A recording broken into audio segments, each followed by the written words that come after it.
Bir кезде ушул үйдөгү жаш өспүрүм балдар согуштан, жаңжалдан эч бейкапарсыз өздөрүнүн ушул оюнчуктарын ойноп бактылуу балалыкта жашап жаткан эле. Биз азыр Тажикстан менен шахмат тибинде жайгашкан Көктерек айылда турабыз. Бул жерде жалпысынан ушу 20га жакын үйдү тажикстандыктар өрттөп кетишкен. Биз азыр турган ошол 19 үйдүн бирөөсү, мына өзүлөр көргөндөй, үй коро жайын такыр калтырбай, бар жогун өрттөп, керек болсо ушу жаш балдардын оюнчугундагы калтырган эмес.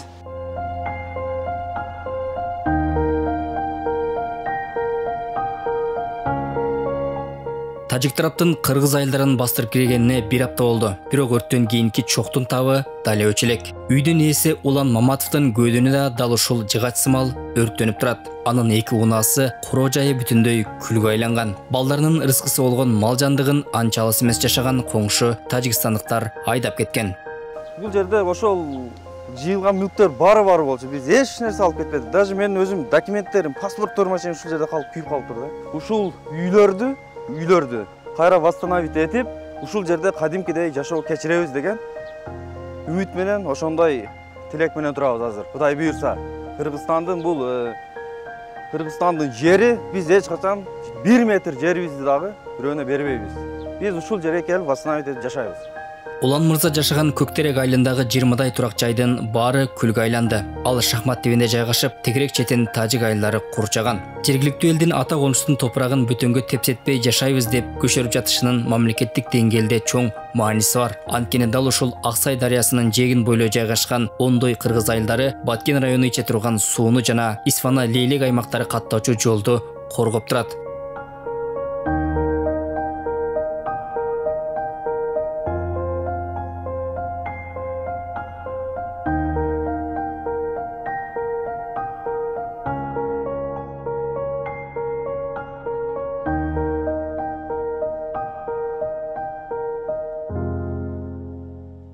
Кыргыз-тажик чекарасындагы стратегиялык мааниси эң чоң жай дал ушул эки тоонун ортосу. Ушул колоттон Кыргызстандын айылдарына суу барат. Өзүлөр көргөндөй бул жакта головной деп аталган суу бөлүштүрүүчү жай бар. Ушул колот Лейлек Исфананы Кыргызстан менен байланыштырат. Өзүлөр көрүп тургандай бул жакта Көкташ айылы бар. Ошол Көкташ айылы аркылуу Баткен Исфана жолду өтөт. Жылда конфликт чыкканда ошол тажик тарап ошол жол жаап коет. Кыргызстан андан башка Баткен Исфанага өткөнгө мүмкүнчүлүгү жок. Өзүңүздөр көргөндөй бул жак 40 тоолордон турат. Андан өйдөрөөк барганда эле Тажикстандын Горух анклавы бар. Жаңжалдын чыгышына себеп болгон головной суу бөлүштүрүүчү жайына токтоло турган болсок, тажик тараптын ал жерде видео байкоо орнотуп, Кыргызстандын каналды оңдоо иштерин жүргүзүүсүнө тоскоолдук жаратууга эч бир негиз жок эле. Тажик бийлиги бул аракетине түшүндүрмө бере элек. Бул Союз ыдыраган мезгилге 91-жылга чейин Кыргыз Республикасынын Баткен районунун суу чарба башкармалыгынын балансасы турган. Мен тажик туугандарга 100% далилдегем. Ошондон кийин дагы ошол эле саатта Кыргыз Республикасы болуп түзүлгөндөн кийин Кыргыз Республикасынын Баткен облусунун Баткен районунун Баткен райондук суу чарба башкармалыгынын балансасында болгон бул. Ошентип азыркы күндө мен 30 союз бузулгандан кийин биздин эгемендүү республика жарыялангандан кийинги ага сарпталган акча каражаты толук эсептеп чыктым. 42 миллион болду. Ал 42 миллиондон 10 сом же 1 сом дагы башка жактан келген жок. Менде толук мына бардын изилдеп, муну тажиктерге переговорлорго бардын. Мына курулгандар боюнча бүт алгачкы документтерди алып мен копия кылып даярдап койгом, оригиналдары менде турат. Суу бөлүштүрүүчү түйүн аркылуу Кыргызстан Аксай дарыясынын 60%-ын Тажикстанга, 8%-ын Өзбекстанга берип, калганын өзү пайдаланып келе жатат. Анткени СССР малында жаратылыштын суусун ыраттуу пайдалануу үчүн курулуп, кийин эгемендүүлүк алган жылы дал ушундай келишим күчүндө калган. Бирок Кыргызстан келишимдеги сууну берип жатканына карабастан тажик тарап провокациялык аракети менен чыр чыгарды. Головнойдо турган элди аткылап 25 адамдын өмүрүн кыйды. Жолдо бара жаткан тез жардам унаасында аңтарып мыккачылык көрсөттү. Исфана Лейлекке алып баруучу жолду жаап, Лейлектин максат арка интернационал достук айылдарына чабуул жасады.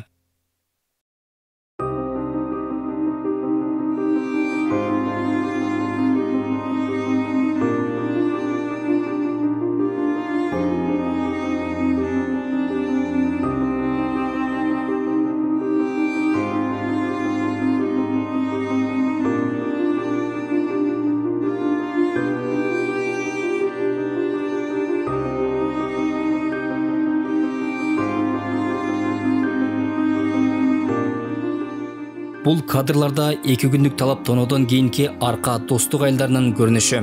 Жол жээкте жайгашкан май коюучу жайлар, ресторан, кафе, соода түйүндөр талап тонолуп өрттөлгөн. Айрым кожолуктардын мал жандыгын айдап кетишкен.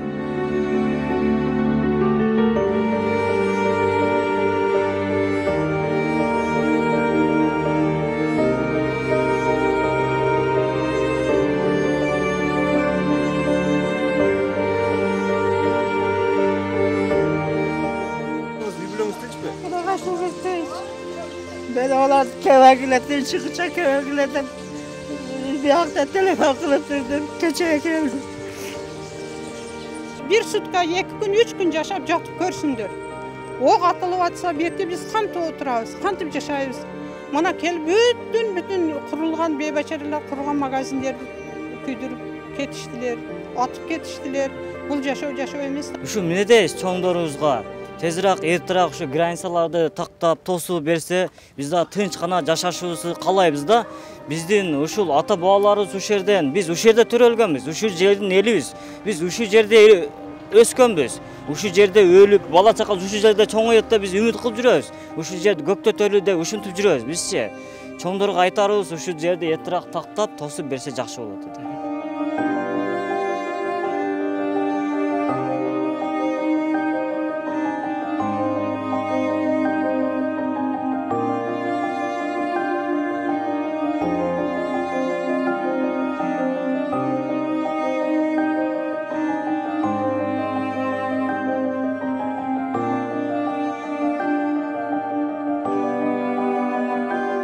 Ал эми бул Максат айылынын тажик тараптын кол салуусунан кийинки абалы. Жаңгырылып бүткөн мектепте эч ким жок болсо да курал менен аткыланып өрттөлгөн. Дүкөндөр, соода түйүндөр талкаланган.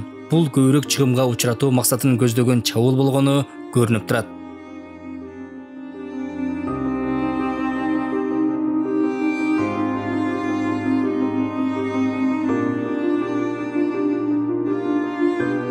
Баткендин Максат айылында өрттөлгөн турак жайлардын бири.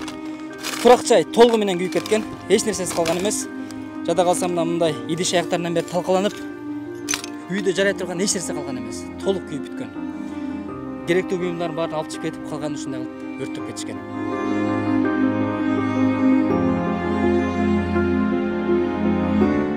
Тажик тараптын кол салуусунан эң көп жабыркаган айылдардын бири Максат айылы. Мында жашаган Улукбек Жайнаковдун чакан дүкөнү менен кошо үйү да толук талкаланган. Россияда жылдап иштеп маңдай тери менен курган үйүндө жарактуу эч нерсеси калган эмес. Мына көрүп турасыздар. Ошончо менет үрөкет. Бизге главный чегараны такташ керек. Бизге үйдүн салган кереги жок. Чегара такталса, ошондон кийин үйдү салса уверен жашайго болот да. Ого чейин жашаган жашайсың. Эртең ким кепилдик берет? Эч ким бербейт. Кепилдик берген адам ана келсин мына айтсын. Кепилдик мен берем. Үйдү салсын. Граница чечилбеген эртең дагы кайталат. Бул иш боло турган иш. Баткен облусу боюнча жалпы 200дөн ашуун объект талкаланган. Анын 130-у жай тургундардын үйү. 36 жарандын өмүрү кыйылып, 200гө чукул адам ар түрдө жаратылды. Тажикстандын бул жаңжалды чыгарыш үчүн узак убакыт даярданганын анык байкоого болот. Алар алгач кошумча күч жетпегендей болуусу үчүн Баткен Исфана жолун жапкан. Андан соң Максат Арка интернационал достук айылдарындагы каттамды ар жерден бууп, аскерлерин жана оор аскердик техникаларын жайгаштырган. Кыргызстандын аскердик жактан согуштук маанайда жооп кайтаруусу опурталдуу абалга жеткен. Biz ошол күнү ок атканыбызда биздин бул жердеги элдердин бири да калбай кырылып кетиши мүмкүн эле. Ошол военный частагы военный кызматкерлердин суранычы боюнча ушул жердеги элдер агрессивный ушу бирдей бир атанын бир эненин баласыдай ошолордун военныйлердин тартибин угуп турдук. Ошо сабырканыбыз кыргыз эли үчүн жакшы ийгилик алып келди десек болот. Эгерде биз ошол военныйлерге кулак салбай, өз башынча болуп, кырдаал курчуп кетиши мүмкүн эди. Кыргыз бийлиги Тажикстан менен сүйлөшүү жүргүзүп, кырдаалды турукташтыра алды. Анын жыйынтыгы менен эки тарап биргелешкен билдирүүсүн жарыялады. Ага ылайык, тараптар Тажикстандын Кожаалы айылы менен Ворух анклавын байланыштырган айланма жолду биргелешип курат. Капчыгай айылынын чыгыш тарабы аркылуу өтөрү айтылган жолду Тажик тарап колдонуп, абалын карап туруу милдетин алат. Андан соң эки өлкө Ворух анклавынын чегин аныктамай болгон. Кыргыз-Тажик чегарасы боюнча оор кырдаалда өткөн сүйлөшүүлөрдүн жыйынтыгында биргелешкен билдирүү кабыл алганыбыз чын. 5-майдан 9-майга чейин номер 43 чегара чекитинен номер 61 чегара чекитине чейин, номер 135 чегара чекитинен номер 141 чегара чекитине чейинки бөлүктөр боюнча чегара тилкесин чейип жазуу иштери жүргүзүлөт. Мына ушул тилкелер боюнча гана 1924 жана 1927 жылдардагы, ошондой эле 1989 жылдагы карталар пайдаланылат. Дагы бир жолу баса белгилейм, аталган жылдардагы карталар ушул гана чегара чекиттерин тактоодо колдонулат. Ворух анклавынын буга эч кандай тиешеси жок.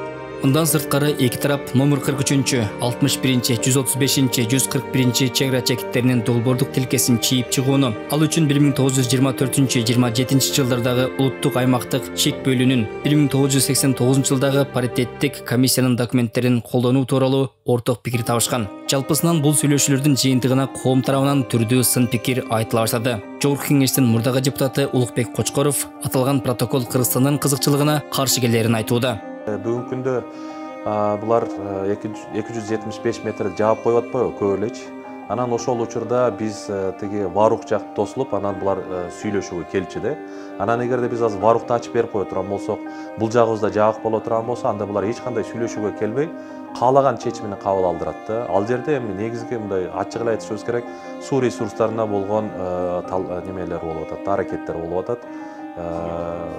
Мүмкүн болушунча өзүнө көбүрөөк сууду алуу боюнча иш аракеттер болуп атат. Эгерде ошол Варух менен өзүнүн материковый территориясын бириктире турган болсо, ал ошол ак суу биздин дарыяны бойлой болот дагы, ошол суу толугу менен башка мамлекеттин карамагына өтүп кетүү коркунучу бар. Ошондуктан мен ойлойм, бул протоколду ишке ашыруунун эч зарылчылыгы жок.